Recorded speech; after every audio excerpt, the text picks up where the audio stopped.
All right, I'm going to begin with experiment 1. Before I begin with that, though, I might bring this lamp over and use it for more light. Let's see if this will add. Might as well brighten it up a little bit. I'm going to quote a couple things. There was something that I read somewhere, and I can't find it now, where I said, I think she's wrong, and I'm going to try to prove her wrong. And let's see if she proves me wrong. And I don't remember what that was, so I may go back and look at it. But I do want to say, before I begin with experiment 1, that Albert Einstein said, everyone who is seriously involved in the pursuit of science becomes convinced that a spirit is manifest in the laws of the universe, a spirit vastly superior to that of man. And then there's this. Neuroscientists tell us that 95% of our thoughts are controlled by our pre-programmed subconscious mind, to which I say, how could they possibly know that? But I'll give them the benefit of the doubt for now. I'm going to give everything the benefit of the doubt for now as I engage in this experiment. Instead of actually thinking, you're looking at a movie of the past. If you weren't immersed in this non-stop riot of fragmented old-school thinking, you'd be modifying your life at will. You'd have no fear around money. You'd have nothing but beautiful relationships. And you'd be so ecstatically content that it would never occur to you to pick up a book like this. That's pretty cool. Oh yeah. Man's chief delusion, Neville Goddard said, man's chief delusion is his conviction that there are causes other than his own state of consciousness. That's a delusion? See, that's, I hope this is true and I become convinced of it. That would be great. If I could know that that's true, then great. I don't think there was anything else.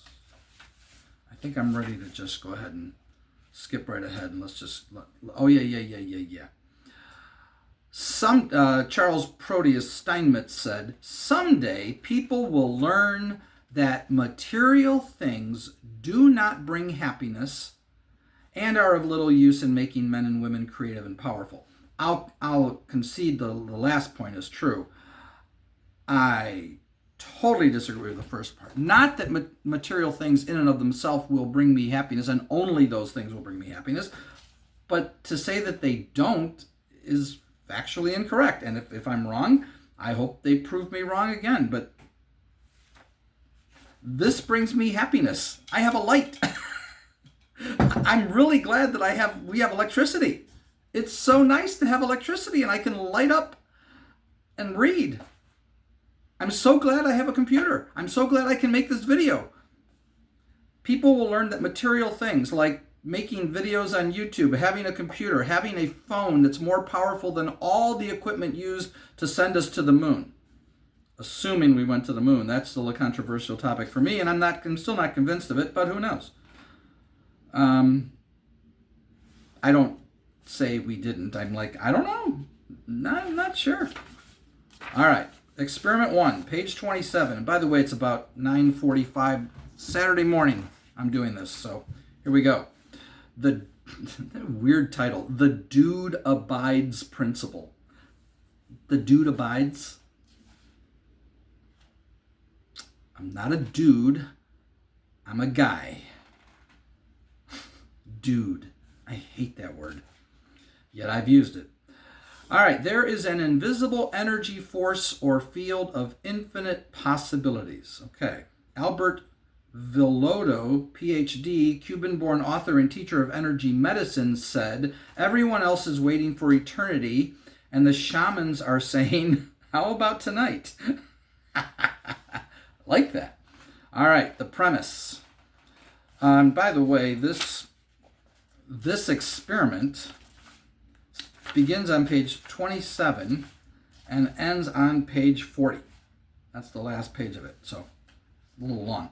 This experiment will prove to you once and for all that there is a loving, abundant, totally hip force in the universe. Some people call it God. You can call it prana, the all there is, or cosmos Kramer, for all I care. As in Kramer versus Kramer? Somebody won't, not all of you will get that reference. Good movie, Kramer versus Kramer. The problem, up until now, is we've had to take this force on faith. We weren't allowed to see it or touch it, but we've sure been asked to do lots of things in its name, like tithe and meditate, and put ashes on our head. Yeah, that one always made me wonder. I much prefer the idea of an energy force that moves on two-way streets. Does give and take ring any bells? Oh, okay. Does give and take ring any bells? Yeah, exactly. In this experiment, we're going to let the FP know that, baby, it's now or never. And again, see, now the FP, she said FP equals IP, infinite potentiality, but I don't remember what FP stands for. So if anybody remembers, put it in the comments, because I keep forgetting what that means. We're going to let the FP know that, baby, it's now or never. We are so over believing in something that gets its jollies playing hide and seek. We want irrefutable proof, and we want it now. You know those four little initials, ASAP. Well, those are the ones we're shooting for. We are going to give the FP exactly 48 hours to give us a sign, a clear sign. A sign that cannot be written off. Neon would work.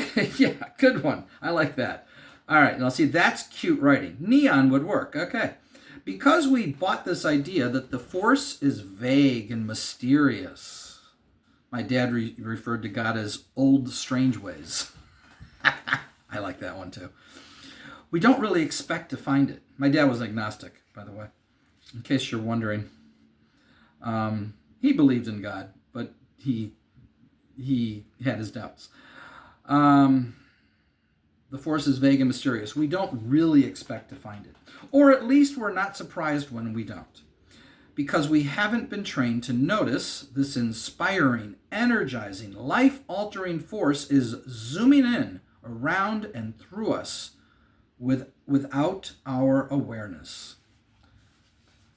What, me? Wait? Okay, if your medicine doesn't grow corn, of what use is it? Said Sun Bear, Chippewa elder. If your medicine doesn't grow corn, of what use is it? Yeah, I'm told corn doesn't have any actual health benefits. It's like empty. I don't know if that's true either. For those who want to, I have a hard time believing that food that grows isn't healthy to eat, but I'm told corn isn't. This is like empty. For those who want to wait for the pearly gates, go right ahead. It's like a modern-day person refusing to use electricity. All you have to do to access electricity is find an outlet, plug in an electronic device or appliance, and voila. You get all sorts of cool stuff. Toasted bread, music. Oh, so you like material things, do you? Are you acknowledging it there, Pam? Toasted bread, music that's piped in from radio towers, movies and news, and fellow humans eating slugs on deserted islands. Hey, we have to retrain ourselves to think of this energy force the same way we think of electricity. We don't wonder, am I good enough to plug my toaster oven into the outlet? Or have I prayed long enough or deep enough to deserve a right to flick on the kitchen lights? Exactly. We don't feel guilty for wanting to turn on the radio and listen to NPR. The FP is just as non-prejudiced and available as electricity once we make the decision to really look for it. And it's not that hard to find. Okay, people are telling me, some people have told me this experiment one didn't work for them, but okay. I'm going in with this, believing it and claiming that this is going to work. I am trusting in this power to work. I am saying that all of my preconceived notions are wrong, and this is going to work and prove that this is real. I'm not going to go into this skeptical. I'm going to go in this completely open-minded, desiring to make this connection. So if anybody says I did it wrong, okay, explain. If this doesn't work and you tell me I did it wrong, I'll listen, but I'm prepping ahead of time, letting you know how I'm going about this. I'm assuming this is going to work. I am trusting it, open-minded, and letting go of all preconceived doubts. Because I do believe this is real. I do. It's just that I haven't been able to connect to it. And I believe this book is going to cause me to connect to it. Anecdotal evidence. Quote, God is not the pushover that some people would like you to believe. Alex Frankovich in Skinny Bones by Barbara Park. This is the section where we talk about the elephant in the room. Yes, I'm talking about God. Unless you just crawled out from underneath a cabbage leaf, you've probably observed that an awful lot of people talk about this guy named God. 1 out of every 7 days is devoted to worshiping him. Buildings of all shapes and sizes have been built to honor him. Many newspapers have a religious section right next to the political section, the local news, the weather, and the crossword puzzle. Some version of The Dude. Okay, I don't like that name, but that's all right. I understand why she's doing it, because it is a popular phrase. Okay, let's get it off the camera. There we go.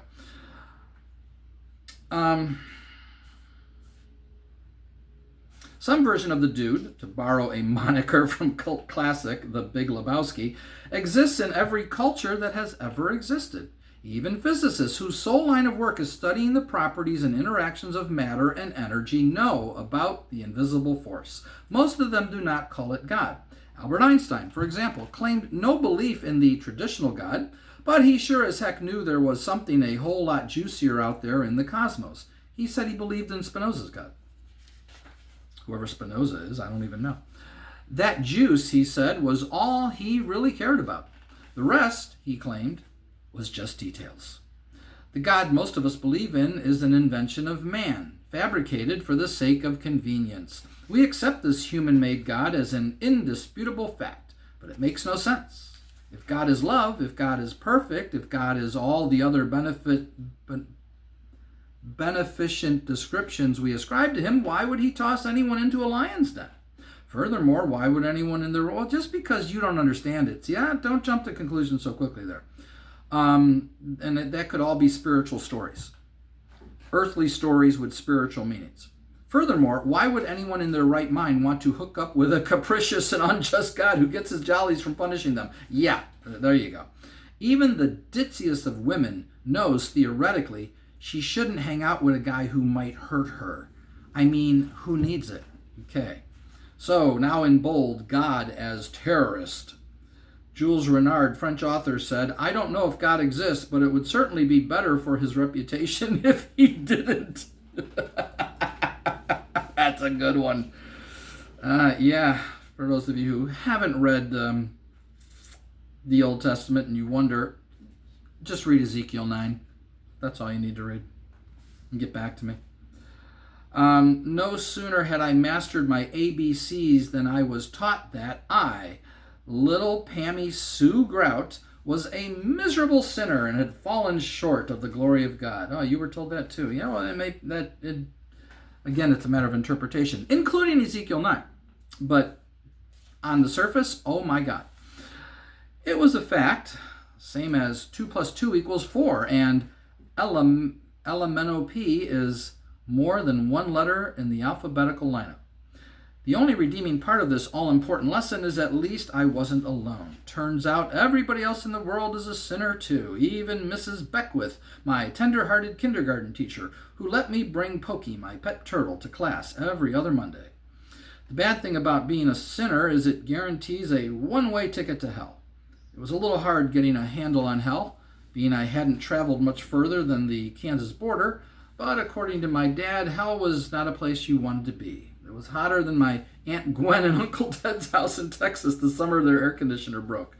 And unlike that vacation that ended after 4 days, you stay in hell for eternity.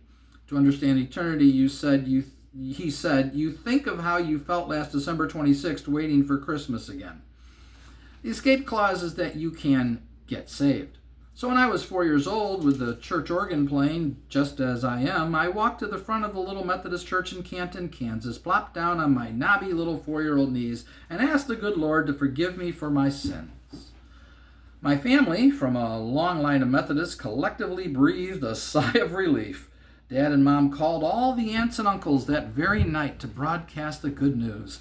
Well, our oldest is officially saved now, they crowed proudly. At least we can be assured that Pam is going to heaven. My God, it's unreal to me how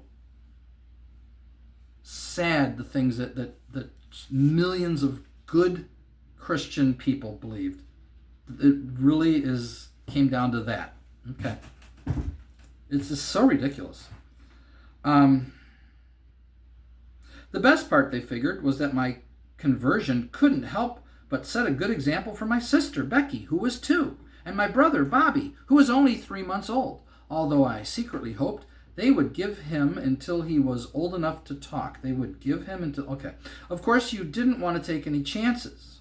I mean, Jesus could come back at any time, night or day. He was like a thief in the night. He could come in the morning while you were stirring circles in your Captain Crunch cereal. He could come at recess while you were hanging from your knees on the monkey bars. He could even come at 2 in the morning while you were sleeping. I've heard preachers preach this. Insanity. He could even come at 2 in the morning while you were sleeping, which could be a real problem if you happen to be a heavy sleeper. Jesus could snatch you up before you had time to get the sleep out of your eyes. And that you didn't even want to think about. I mean, Aunt Gwen and Uncle Ted's house was hot. At the same time, I was learning to accept my true sinful identity. I was being told over and over again that God is love. Never mind that the churches presented God as a sort of hidden camera that watched over everything I did. It made no rational sense. But, of course, I was only 4. What did I know? Yeah, you can get a 4-year-old to believe anything you want, really. Very easily. Even though I was yawningly close to being a perfect kid, I made straight A's, tried not to fight with my siblings, stayed away from drugs and alcohol, and even made my bed without being told. I felt I was constantly being critiqued by this loving God, who was sitting up in heaven gleefully rubbing his hands together whenever I screwed up, which, gosh darn it, oops, there I go again, using his name in vain, seemed to be pretty often. What a legacy to dump on an innocent child. Oh, but you see, you're not innocent. You're not an innocent child. You're a sinner.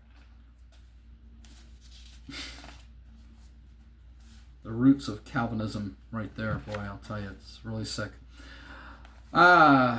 In bold, God looks like ZZ Top and other annoying myths. Quote, our ideas of God tells us more about ourselves than about him. Thomas Merton, Christian mystic. Ask the average individual if he believes in God, and he will probably say something like, well, duh.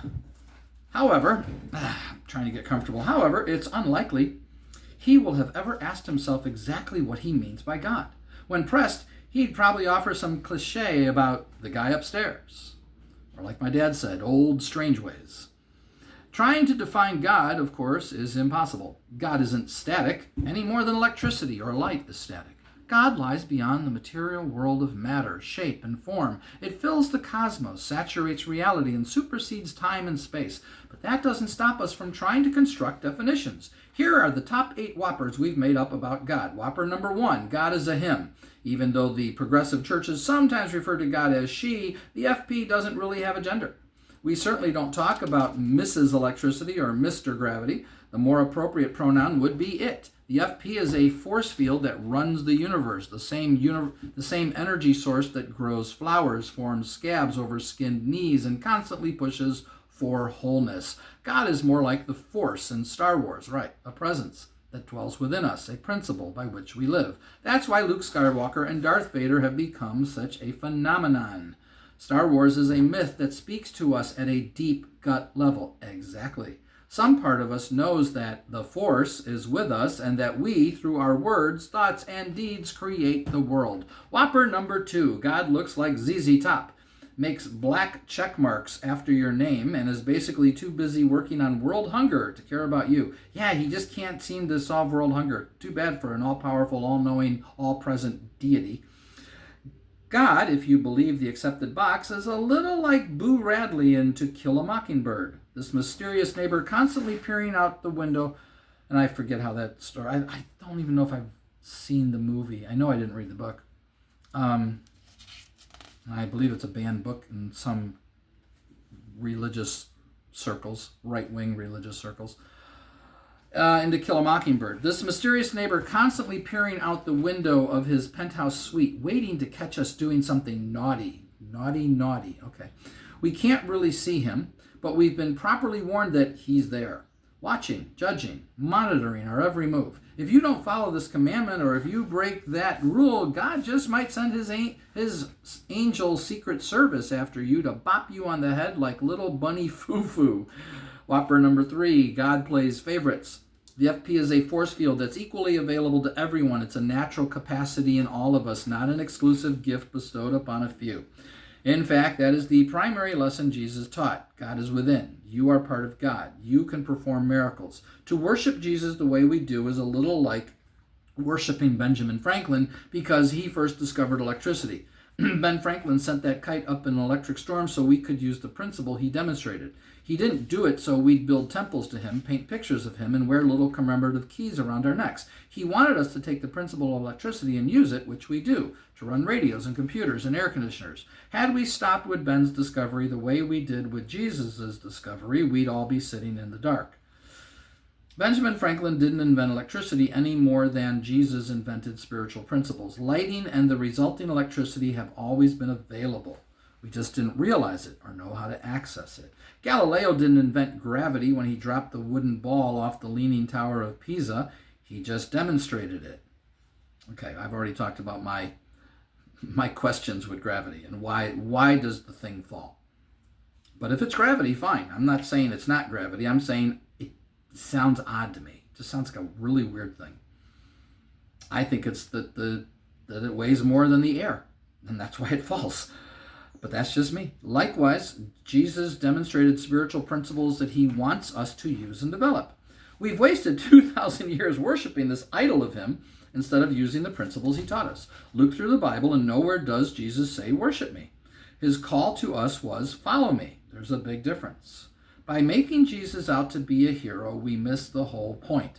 Jesus wasn't saying, I'm cool, make statues of me, turn my birthday into a huge commercial holiday. No, that would be Trump doing that. He was saying, here, look what is possible. Look what we humans are capable of. Jesus is our brother, our legacy, the guy we're supposed to emulate. What Jesus was trying to tell us is that the churches, the religious leaders, and all their blaring rhetoric has drowned out God's truth. Yeah, he went after the religious crowd. Exactly. They've pulled the wool over our eyes by failing to mention the fact that the FP is not an object of worship, but a very real presence and a principle by which we should live. Whopper number 4. God rewards our suffering and gives brownie points for our sacrifice, better known as life sucks and then you die. All right. Many of us think life is some sort of boot camp for heaven. It might be. I don't know that it's not, but who knows. We believe this short lifespan is only a test for the paradise we're eventually going to earn. If we hang on and bear it, we'll someday walk through those pearly gates and be happy. These errors in thinking have been condensed into living facts. Nothing is plainer than the inevitability of sorrows and trials. But what if it isn't necessary? What if there is no reason to be poor or get sick or do anything but live an abundant, exciting life? What if these tragic, difficult lives are another rumor made up by the churches and cemented into our consciousness by years and years of conditioning? What I'd like to suggest is that this heaven you're waiting for is available now, and that you've been sold a bill of goods about who you are and what is possible. Yeah, I'll go half with you and half with this is a test, and suffering is a part of that test. As Robert Fripp said, it is impossible to achieve the aim without suffering. Robert Fripp said that. He is a guitar player, played for the group King Crimson, if you're wondering. It is impossible to achieve the aim without suffering. I mean, I don't know. I think so. I don't think you can appreciate what you have if you didn't experience suffering. I don't think we could appreciate good if we didn't know what evil was. I don't think we could appreciate joy if we didn't understand and experience pain and sorrow.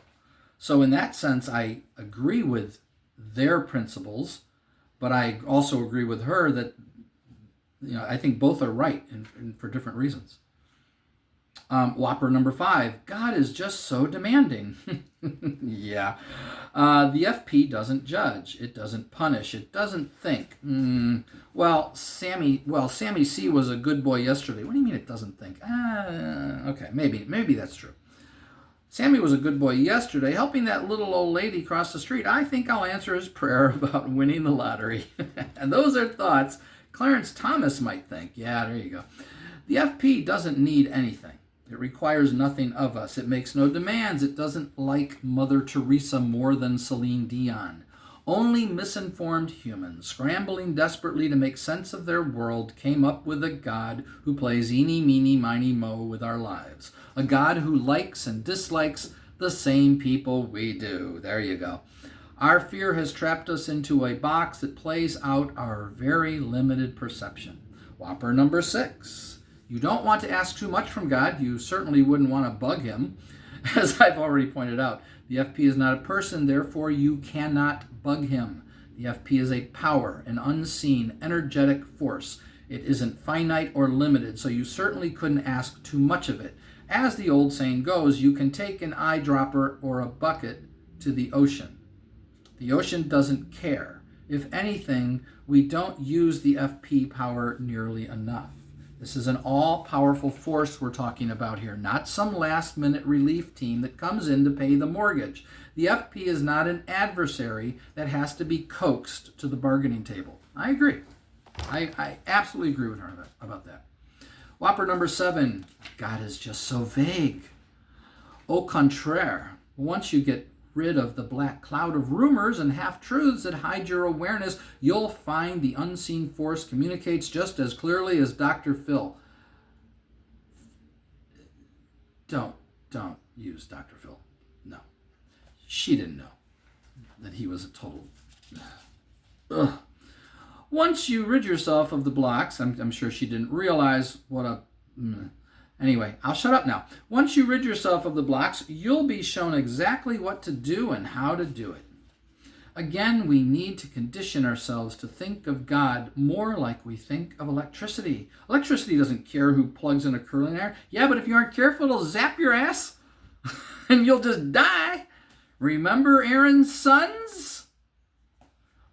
Danced in strange fire. God, well, I'm holy. What do you want me to do? It's in the Bible. Read it. Electricity doesn't care who plugs in a curling iron. Electricity doesn't need proof we're good enough to make toast. Yeah, but it's dangerous. Whopper number 8. God only answers when he's good and ready. There is never a time when God, or the force, isn't guiding you, and you do not have to wait for any green lights or get out of jail free cards. But maybe God knows something that you don't. This force that you refer to it as is all-knowing, and therefore knows that you still need to go through some things and that you're not going to get what you want right now because it's in your best interest to ultimately do it. You meant it for evil, God meant it for good, is the biblical quote. Again, I'm just thinking out loud. You don't have to wait for any green lights to get out of jail free cards. The big guy is available 24/7 once you're ready to focus your full attention on it. The FP's guidance happens, as they say about, well, something else, okay, through a song lyric on the radio, by a phone call from a long-lost friend. The trick is to pay attention, trust, and as I will continue to repeat, focus your full attention on it. Okay. And while we're on the topic of God's will, let's get this out on the table. There is no place in our updated picture of God for a hell, I totally agree, for a hell of everlasting torment, or for a sadist who would or could attempt to put you there. Nor is there any room for the idea that sickness or deformity or death or poverty or limitation of any kind is the will of God. Okay. The will of God, for those who insist on using that term, is the ceaseless longing of the Spirit in you to become all you're capable of being. Amen.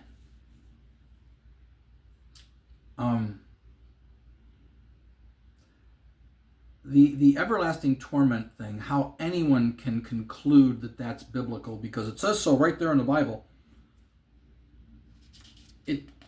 There are many biblical translations that nowhere mention a literal eternal hell.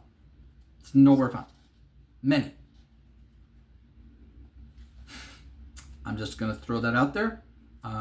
Look up the guy Gary Amirault, Amirault. He will show you all of the Bible. He's passed on now, but he had Bibles that this many Bible. I can't even fit my hand up. And none of them mentioned hell. He said, you think hell's in the Bible because your Bible says it. He goes, but none of those Bibles say it. Pretty wild. All right, boldface, the method. Quote, allowing myself to become a little nutty and irrational did open me up to certain mystical experiences. D. Patrick Miller, founder of Fearless Books. Oh, your name is like mine, huh? D, initial D, okay. In this experiment, you're going to devote 48 hours to, yes, my first name is David, for those of you who don't know. My book says D. Scott Meineke. In this experiment, you're going to devote 48 hours to looking for evidence of this all-knowing, all-perfect FP. Call it God, if that feels more comfortable. Luckily, the FP exists every single place you could ever think to look. Right, it's all present. Even the churches teach that God is all present. Well, then he's in this. He's in this. If he's all present, God is here, inside this thing. He's in my shirt. He's in every single thing you see. If he's all present, then he's all present. All-knowing, all-powerful, all-present, but you're going to burn in hell for all eternity. You can't. How do people think like that? To up the stakes, you're going to ask the FP for a blessing, or what I call an unexpected gift. You're going to give it 48 hours to send you a gift you wouldn't normally receive. A surprise check in the mail, a card from an old friend, something that is truly unexpected. You don't get to specify the blessing. That comes later in experiment 4. But you do need to give a clearly defined request and a concrete deadline. Great, I like this. And as always, it helps to ask for help in recognizing your gift. When my friend Wendy tried this experiment, she received not just one, but 2 unexpected blessings. She got a $1 an hour raise. Her boss called out of the blue. And her brother, who lives out of state and never calls unless there's a death in the family, volunteered to help her move, something he's never done in the 6 moves she's made before this one. Robin, another friend, went out to her car during the 48-hour time frame during which she was conducting the experiment and found a gorgeous handmade leather purse, a gift left by a friend who had no idea she was doing the experiment. I love the purse so much I still carry it today, she says. Oh, it's another material thing that gave you joy. Amazing. Results, depending on... See, how does Pam not get the point I'm making here? Pam, if you ever see this, you have to admit that I'm right about this. I'm right about this. Material things give us joy. Technology transformed our world. We couldn't even be communicating without this technology, and this technology was found and figured out, invented. Results, depending on your consciousness, vary. Some people get something simple. My friend Julie, for example, had a 2-year-old boy she'd never seen before come sit beside her on a park bench. Aw, that's cute. Wow. I'm just reading the rest. I'm sorry. They smiled at each other like two... Wow. Damn. They smiled at each other like 2 reunited soulmates. Wow. Or it might be something pretty. Oh, it might be something pretty amazing. I thought it was going to be something pretty. Another experimenter, Eric, was offered a free ski trip to Lake Tahoe. Wow. Take note of how you feel about asking the energy field for a blessing. Do you feel a little bit antsy? Wonder if you're being selfish? Doubt whether it's appropriate to ask for something good? No, not at all. This feeling provides telling insight. Maybe you don't believe you deserve a gift. I would be shocked why the FP, God, the eternal spirit, infinite whatever, wouldn't want to bless you with a gift if you ask for one. I would think it would. that thought sends signals. Oh, maybe you think you don't deserve, maybe you don't believe you deserve a gift. That thought sends signals to the energy field and affects its resonance. Perhaps you think it's only appropriate to ask for something you need. That signal, too, is being radioed to the energy field. Nope, I don't. I believe that it is right and good to ask for a blessing, and that I'm going to get it because I should, because I want to see proof, and it wants to show me proof. The FP wants to show, here I am, I'm right here. But I only connect with you in a certain way. I'm not going to come up and go, hi, how are you? Jesus materializes before me. To do this experiment properly, you have to set aside skepticism. Done, Pam. Done. I'm setting all of that aside. Not forever, just for 48 hours. Exactly. All you have to do is spend 2 measly days expecting to see proof. Expect to see the dude in living color. Oh, the dude in living color. All right. God's going to call me a dude one more time, Pam, so help me. Expect it with your whole heart. Okay. I think if it didn't work, that maybe you should read page 39 again. Because this is how you... Now, if it doesn't work, I might just do it again. I don't even know if I can go on until it works. We'll see. We'll see. Maybe I'll be able to keep going. I don't know. But I'm expecting this to work. Not only do I want it to work, I believe it will work. Expect to see the dude in living color. Expect it with your whole heart. Expect it with every ounce of your soul. Like any good hypothesis, this one is falsifiable. If you don't hear from the FP in 48 hours, feel free to write it off. No, I'm not going to write it off if I don't hear from it in 48 hours. But I'm fully expecting to hear from it in 48 hours. 1, pick a time to start the experiment. Now usually works for me. Now. Right now. So Monday morning will be the 48 hours. Jot down the time and the date. Ask the FP to make its presence known. Ask for a blessing if you like. Repeat the intention or approach listed on the following lab report sheet. Or make up your own. That's it. Let's go. And observe. Lab report sheet. The principle, the dude abides principle, the theory. There is an invisible energy force or field of infinite possibilities, and it's yours for the asking. The question, does the FP exist? The hypothesis, if there's a 24/7 energy force equally available to everyone, I can access it anytime simply by paying attention. Furthermore, if I ask the force for a blessing, giving it a specific time frame and clear instructions, it'll send me a gift and say, my pleasure. Well, if I hear it say my pleasure, I might have a heart attack, just so you know. Time required 48 hours, today's date. I'm going to put all this in. I'm going to fill this out. The approach, I hate to break it to you, FP, but folks are starting to talk. They're starting to wonder, is this guy for real? I mean, really, it'd be so much skin off your chin to come down here and call off this crazy hide and seek thing you've been playing. I'm giving you exactly 48 hours to make your presence known. I want a thumbs up, a clear sign, something that cannot be written off as coincidence. Research notes, quote, we now have a science of spirituality that is fully verifiable and objective. Amit Goswami, PhD, retired theoretical physicist. Cool. I'm in. I hope all of you are in. Like I said, I'm glad it's the weekend because I'm home for most of the day. I have 2 walks I usually do on Saturdays and Sundays, and that's usually it. Sometimes I have more. Actually, I do have a third walk today and tomorrow. I just realized that. But I'm going to be reading through from page 38, 39, and 40 right now after I turn this off, and I'm going to fill this out, and I'm going to make my request known verbally. I'm not going to do that on the video, obviously.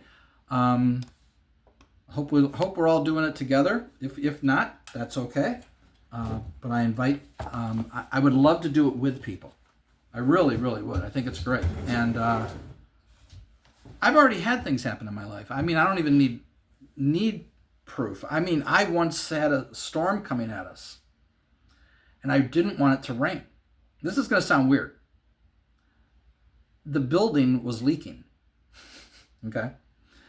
And I said, could you prove to me that you really will listen? That I really, you're not going to believe this happened. I don't remember exactly how I said it, but something, if I could just, could you make this so it doesn't rain? The storm was coming right at us. You can see it on your phone. It's like, okay, it's coming right at us. It literally came and went like that. And I looked at my phone. I'm like, what just, wait. And I didn't even know what to think about it. I'm like, you just asked, and then it avoided the house. The storm was coming right there. And I just wanted to see proof. It's crazy. So I've had this happen many times. So you would think I'd be real spiritually minded, and yet no, I'm still struggling with my own being, I guess. I don't even know how to describe it, because I've had enough proof that I should be convinced. But then nothing worked with Neville. Nothing worked with Joseph Murphy. It's really frustrating. Yet the storm came right at the house and then turned and avoided the house. And it didn't rain. And our leaking house that I was living in didn't have to deal with that for that one moment. I forget what the circumstances were in that moment, why I was just please don't rain here right now. I forget what it was, but it didn't rain. And it made like a turn. It was the weirdest thing. Anyway, because you can see it on your phone. You can see the radar. Freakiest thing I ever saw. Hope that freaked you out. We'll talk to y'all later. I don't know if I'll make any other videos before this, but we'll see. But if whatever happens, I will share. If nothing happens, I'll say, hey, nothing happened. And then I don't know, will I go on to experiment 2 or will I give it another 24 hours? I don't know. But I hope we can all talk in the comments. And for anyone wondering, no, I have yet to make a dime off of YouTube. I have not received any money from YouTube. Supposedly, I'm making about 50 cents to $1 a day.